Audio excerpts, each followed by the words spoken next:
somewhere under 10 million albums on this. Sold 200,000, that's under 10 million.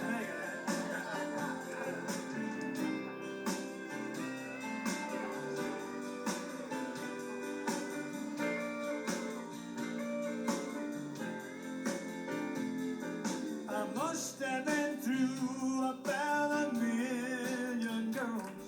I love them and I leave them alone.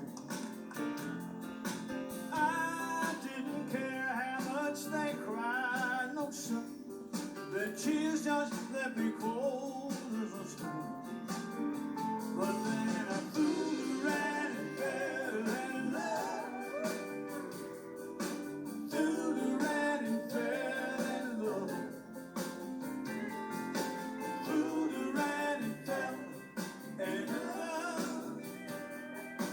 Fooled around and fell in love. Used to be when I'd see a girl, oh, and white, I'd get out my book and write down her name. But when the grass got a little greener on the other side, I'd just tear out a page and I'd throw it all away. Here come the doo-wop. Fooled around and fell in love.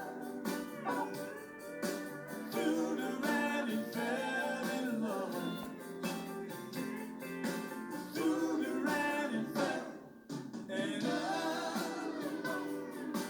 Fooled around and fell in love.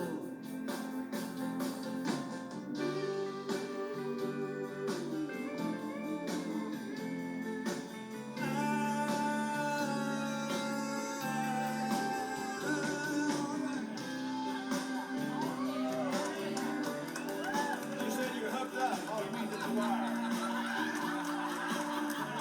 I'm hooked up to over there. I'd kiss you, but you'd stick your tongue out.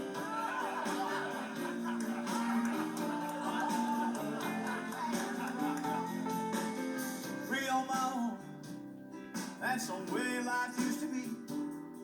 But since I met you, baby, like a hold on me. Fooled around and fell in love. Fooled around and fell in love. Fooled around and fell in love.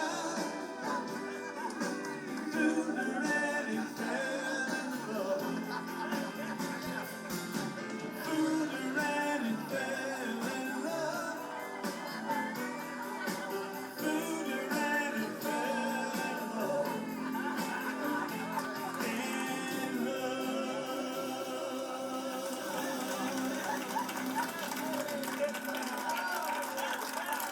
I didn't mean anything by that, Jimmy. That was just my way of saying hello. Is she making you nervous? Nervous. Shaking like a cow being milked with a cold pair of pliers right now. I hope they got a close-up on your face. Well, that boy's not well, I'll tell you that right now. You don't think he's well? Oh, Lord, no. Not after doing that, he's not well, I'll tell you that. When he came over to dance with Jan Howard and she's wired up like we are. I tell you what I'm gonna do since he did that. I'm gonna come over here and sit next to this pretty lady that he was singing that song for because they are newlyweds. Yes. T.G. Shepherd and Kelly Lang. Yeah. I'm a lucky fool. Does he sing those love songs to you all the time? No. Kelly sings them to little Jimmy. Well, Jan was already wired, so I couldn't get her. How long y'all been married now? Since August the 20th, 5 months. 5 whole months. And they said it wouldn't last. When you were on my radio show, you told one of the most incredible stories about him. Now we all know him, but we don't know this side of him. Because you shared a very special moment in your life, which happened when you were ill and before y'all got married. And I think maybe the world needs to know really what kind of guy he is. I just did my makeup. Well, about 3 years ago, I was diagnosed with breast cancer, and it didn't look good. The doctors didn't really give me much hope. Okay, and TG and I had been dating, I guess. Well, we dated 7 years before we got married, so we've been together 2 or 3 years at the time. And he went with me to the doctor, and he was really stoic and didn't show, a lot of emotion or anything because he was trying to be strong for me. And he was out on the road when I had hair. He came back 1 week later, and I was completely bald. And I know a lot of men that would leave in a situation like that, and somebody has a reputation to be a Careful about ladies that reputation. ladies man. I mean, I would have thought that looks would have been a real key issue to him, and it really scared me a little bit to allow him to see me look like that. But there was one day in particular, it was by far the worst day of my life. And this is what I shared with you. I didn't even let myself see myself look this bad. I'd always had a bandana on or a wig or at least put my makeup on or something, but you really couldn't hide it anymore. And I'd gotten out of the shower in my house that I lived in. My kids had gone to school, and TG was at his house, and I didn't know anybody even knew that I was home. But I got out of the shower, and I looked at myself for the first time in the mirror, and I was bald and green, and I looked in my eyes really deeply, and it scared me. And I had marks all over my chest and scars, and it was awful looking. No eyebrows. It was really bad, and I just lost it. It's the first time I had cried about it, and I cried and I cried and I wailed. And they say the Holy Spirit intervenes sometimes when you don't know what to pray, and that was one of those days. I was miserable, and he came into my house and let himself in and heard me screaming up in the bathroom, and he wrapped me up in a white terry cloth robe, and he pulled me down on his lap, and I begged him to leave me. I said, "You do not deserve this. My kids are going to be motherless, and you need to leave now. I'm going to die." And he kept holding me and rocking me and kissed my bald head, and he told me that I was the most beautiful woman he'd ever seen, and that he would never, ever leave me. And so far he hasn't. And people don't know that about him, but he is the man. He is the man. And he gets embarrassed when I talk about that, but it's men need to know. I'm here for the money. And he's really amazing. Don't y'all have a duet song that has to do with your relationship or your courtship? Or Yes, but that's not the one we're going to do today. they told me it was. They lied. They're mad about that. This song that we're going to do today, I've been writing a lot with Lori Morgan and Mark Oliverius, and actually we just finished writing our 28th song together. And it's going to be her whole next album set to music. It's like her life story on CD. And You've only got 28 songs. well, we're still working on it. She's had quite a It's going to quite be a one life. of them Lifetime series things. But this is going to be one of the songs that we wrote together, and it was actually set for her and Merle Haggard to do a duet. It hadn't quite worked itself out yet, but Leona, I think you heard this and said it was kind of like your story with Merle at one point. It's thank you. It's called "Lonely on Lake Shasta." We'll go up there and sing it with OTG. Okay. Thanks for sharing that story, Thank you. Kelly. That's very special.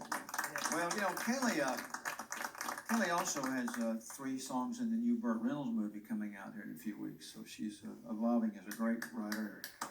I'm awfully proud of her as my wife.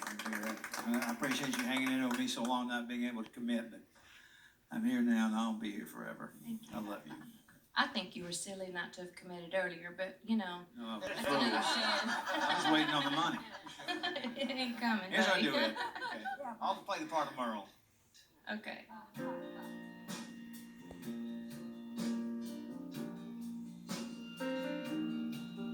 I'm sitting here on my bearskin rug in front of the fire with my coffee mug alone, missing you. Well, I'm sipping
as fast as you can.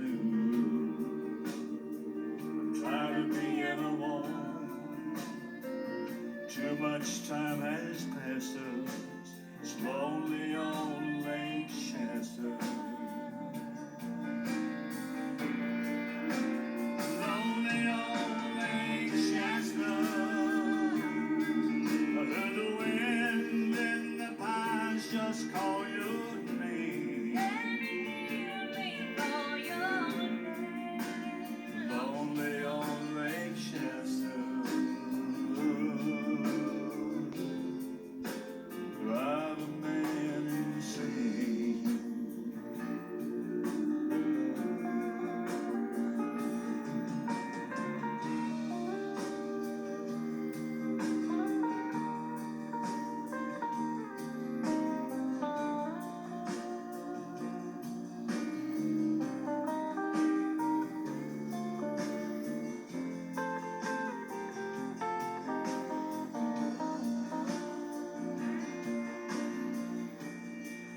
Baby, when you're coming home, I'm so tired of telephones.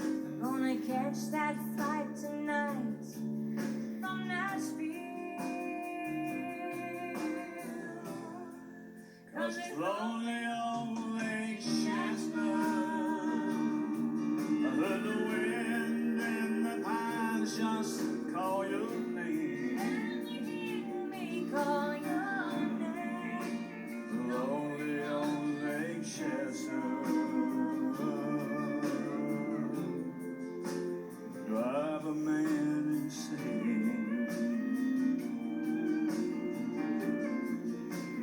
Lonely on Lake Shasta.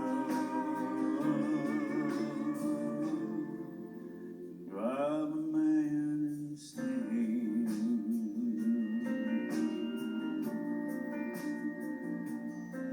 While I'm sitting here on my bearskin rug.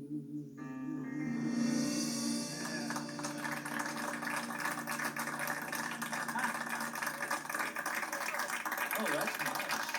That's nice. Did y'all write that together, did you say? No, You I actually wrote it together? with Lori and Mark Oliverius. Yeah, that's a beautiful song. Thank you. Really put, now, you guys touring together? Well, we do some dates together. Matter of fact, I do a lot of casino dates. I do two types of shows. I take a show out where I do strictly all country, and then my love for music really goes all the way back to the 30s and 40s. I love the American songbook music, and I go out and take some friends of T. Graham and I's, Memphis Horns, Wayne Jackson, the Memphis Horns go out with me a lot. We take the big band out, but she comes out and does some duets with me, and it's great having her on the road. Bet it is. Could we get a solo out of Kelly Lang? Yeah. This song I'd like to share with you. I mentioned earlier that my dad was Belton Lang, and he toured with Conway for 25 years. I bet a lot of you in here have met my dad, and he probably has touched a lot of people's lives. But Conway seemed to be a big influence on a lot of people's lives, all in general, fans-wise or artist-wise himself. Seems like everybody opened for him. But TG and I were out to dinner one night and talking about Conway and how much we missed him. And this song started coming to my mind on the way home from dinner. I left him, and I was panicked. I didn't have a piece of paper, and I didn't have a pen to write it on. And it was coming really quickly, and I pulled over, and I found a napkin and a lip liner. And I wrote this song on the side of the interstate. And this is my tribute to my friend Conway. And for you all, if you could listen to the words, you might understand and relate to a little bit of this too. It's called Goodbye, Darling.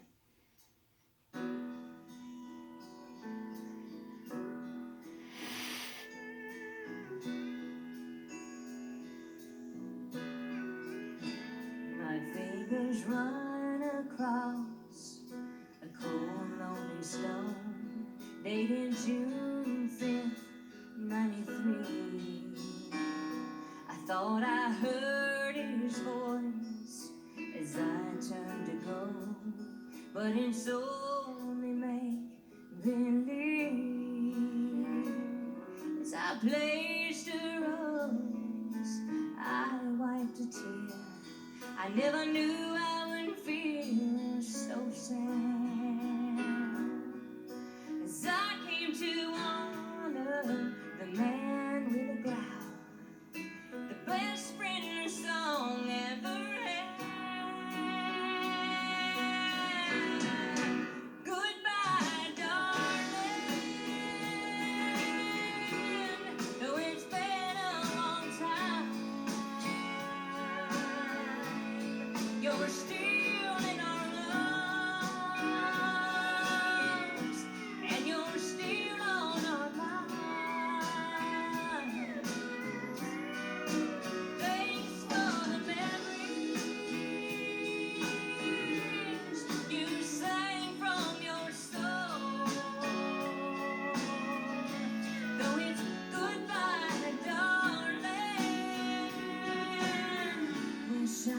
hear you say hello.